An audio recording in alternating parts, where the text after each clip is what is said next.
मी पूर्ण केल्याशिवाय नाही. बीड तर माझाच आहे. बीडमध्ये आता आष्टीत जास्त प्रेम करावं लागेल मला. आता काय ती पल्ली तिकडे राष्ट्रवादीला गेला, आता हे भारतीय जनता पार्टीचा मतदारसंघ आहे, तर मला जर जास्त काकांवर प्रेम करावं लागेल काय. आज जर कुणाला म्हणलं बाबा तुझ्या हातातलं घड्याळ कुणाला काढून दे, तुझ्या केसातला एखादे गजरा कुणाला दे, एखाद्या बाईला म्हणलं तिला रडू येईल, पण आपलं जीवन समाजाला देणं एवढं सोपं नाही. आणि त्या समाजाने खोटे आरोप केल्यानंतर स्वतःला एवढी कडवी शिक्षा ज्यांनी करून घेतली, स्वतःचं तत्व सिद्ध करण्यासाठी त्या भगवान बाबांचे दर्शन हे खरंच डोळे मिटून, ज्याच्या मनात पाप नाही, ज्याला मनामध्ये कुठल्याही प्रकारचा, ज्याच्या मनामध्ये कुठलाही स्वार्थ नाही, त्यालाच होतात ना. नाही तर भगवानांची मूर्ती जरी गच्च धरून बसले, मनामध्ये पापी विचारायचा काही उपयोग होणार. तसाच आमच्या मीराबाई आई साहेब, मी पाहिलं नाही कधी, पण ताई तुमच्या रूपाने आम्ही त्या कशा असतील याचा विचार सुद्धा करू शकतो. अशा प्रकारचं काम आपल्याला आता आधुनिक आहे, वाचता येतं, लिहिता येतं, बोलता येतं, चुणचुणीत हुशार स्त्री असेल तर ती कुठेही चमकत असते. ती चमकत असली की मग कुणाला आवडू नाही तर नाही आवडू, ती चमकायची काही राहत नाही. कोंबड्याला झाकल्याने सूर्य उगवायचा राहत नाही. मी इथे आले, तुम्ही माझं फुलांनी स्वागत केलं. मला लोक म्हणतात अरे बापरे इतकी गर्दी. बरेच लोक मला म्हणतात तुम्ही पाठवता का ताई फुलं, म्हणजे असे विचारतात. काही लोकांना तशी सवय असते ना की आपण जाणार तर आपलीच माणसं पुढे जातील, तेच सगळं करेल, अशा असतात ना. पद्धत असते, राजकारणात सगळ्या पद्धती असतात. तुम्हीच पाठवतात का फुलं, कोण नेते जेसीबीचे फुलं, कुठून आलं एवढं. मी म्हणलं मला काहीच माहित नाही ते, मी तर नेहमी ओरडते जेसीबीने फुलं टाकून. आता फटाके रागवले म्हणून उडवले नाही, म्हणजे मी पर्यावरण मंत्री, तुम्ही फटाक्याची वाट लावता पर्यावरणाची. पण हे फुलं एवढे वाहतात माझ्या अंगावर, मला तर कसं तरी वाटतं. एक एक पाकळी आहे ना मला अशी वजनदार वाटते, कारण फुलं आपण असंच वाहत नाही ना कोणाच्या अंगावर. फुलं आपण किती श्रद्धा असेल तरच वाहतो ना. आणि तुम्ही मला हार घातला, बुके दिला एवढं वाटत नाही, पण जेव्हा माझ्या अंगावर तुम्ही फुलं टाकता, प्रत्येक पाकळी टनाची होते बघा. मला वाटतं की एवढ्या टन वजनाचं. आणि मग तुमचं प्रेम तर असं आहे की प्रेमाने माझ्या असे वळव उमटतात पुन्हा संध्याकाळी अंगावर, इकडून खेचतात तिकडून खेचतात बाया, डोक्यावरून हात इडा पिडा. माय माझी गोपीनाथाची हारणी आली ग माझी. पुन्हा एक तास आजी मला म्हणली ए आली नागिन बीड जिल्ह्याची. मी असं बघितलं, बीड जिल्ह्याची नागिन आणि गोपीनाथ वाघीण. मला पण नागिन आणि वाघीणचा संबंध काय मला काही कळलं नाही, पण ह्या सगळ्या त्यांच्या मनातल्या पवित्र भावना आहेत. एवढं प्रेम आहे, त्यांना काय करायचं. तुम्ही यांना काही दिलं तरी बसत नाही, रोज 2-2 तास काही दिलं तरी. कुणी एवढ्या जगात बसत नाही त्या. पण ह्या लाडकी बहीण योजना सुरू झाल्यानंतर तर खूपच प्रेम करायला, पण माझ्या तर आधीच लाडक्या बहिणी आहेत ना, आधीच तुम्ही माझ्यावर प्रेम करता. म्हणजे मी तुमची लाडकी बहिणी, तुम्ही माझ्या लाडक्या बहिणी आहेत, माझ्या माऊल्या आहेत. इतकं प्रेम तुम्ही मला देताय. मंत्री झाले काय नाही झाले काय मला काहीच फरक नाही, असंच सुरू होते मागच्या वेळी, असेच जेसीबीने फुलं, असंच प्रेम.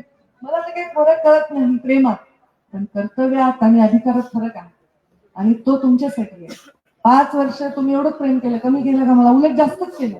मी मंत्री नव्हते, आमदार नव्हते, खासदार नव्हते, पण मी प्रेम तुमचं घेऊ शकते, पण त्या प्रेमाच्या बदल्यात तुम्हाला विकास देऊ शकते, न्याय देऊ शकते. हे केवळ मी आता सत्तेत स्थापन झाल्यामुळे मी करू शकते.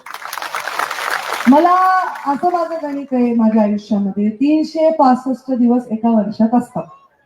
365 दिवस गुणिले 5 किती असतात एका 5 वर्षामध्ये. गुणाकार करा बरं जरा पटकन फोनवर, तुम्हाला तर अभ्यास करायची गरज पण नाही. किती होतात?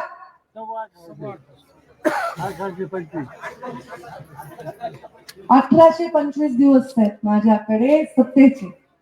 आता त्या 1825 दिवसामध्ये समजा 225 दिवस तर असेच जातात. आता जाते, घरचं काही काम असतंय, बाहेरचं काही काम असतं, एखादा सप्ताह असतो, एखादा असा कार्यक्रम असतो.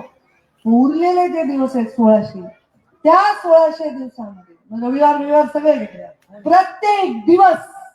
पंकजा गोपीनाथ मुंडे जेव्हा पालकमंत्री झाली होती पहिल्यांदा बीड जिल्ह्याची, या राज्याची, मी जेव्हा ग्रामीण विकास मंत्री झाले होते, तेव्हा मी सांगितलं होतं की प्रत्येक दिवस या जिल्ह्याला मी तेव्हा 10 कोटी तरी किमान निधी आणि विकास देईल.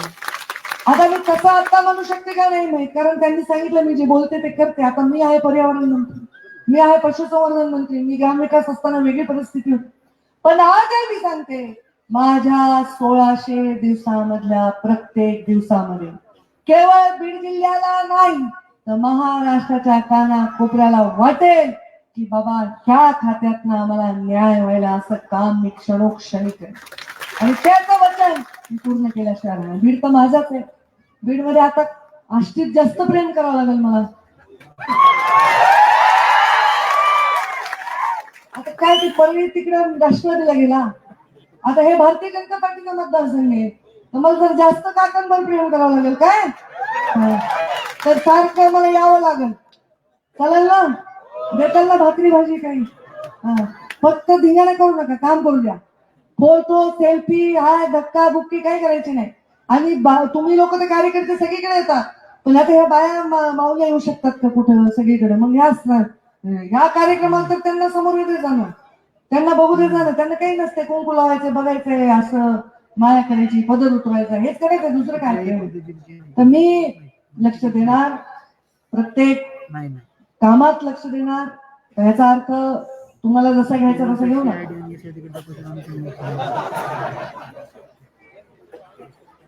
आता निमंत्रण तुम्हाला वाटतं काही आता पुन्हा सत्तेच करत बसते. हा आता मी पुन्हा तेच सगळ्यांना मी एवढी रामकथा सांगते, पुन्हा रामाची सीता कोण होती. अरे बाबांना मी म्हणाले काम करू द्या, काम करू द्या. कामाला येणार, एवढ्या उद्घाटनाला येणार. आणि मी या बीड जिल्ह्याला जसे पहिले 5 वर्ष सुखाने तुम्ही काम केलं, आता मी संपर्क मंत्री आहे आणि पालकमंत्री अजित दादा आहेत. आता या असलं कॉम्बिनेशन पण पुन्हा मिळणार नाही ना, की अजित दादा स्वतः पालकमंत्री म्हणून आहेत, त्यांनी अर्थमंत्री देखील आहे आणि पुन्हा मी आहे. फक्त त्यांना आणि मला दोघांनाही तुम्हाला चांगलं काम दाखवावं लागेल, शिस्तीने काम दाखवावं लागेल. तिकडे शिस्त आहे, आता मलाही शिस्त आहे, पण तुमची लाड करते मी आई आहे ना. पण ते शिस्तीने आणि काम करून दाखवलं तर काम भरपूर आपल्याला करता येईल. आणि त्यामुळे तुम्ही सगळेजण आश्वस्त राहा. तुमच्यासाठी क्षण न क्षण खोटं काम तर आपल्याला जमतच नाही, कधीच जमत. माझ्याकडे कोणी अश्रू घेऊन आलं, कोणी जर आले तर लगेच मी ते काम मानलं होतं.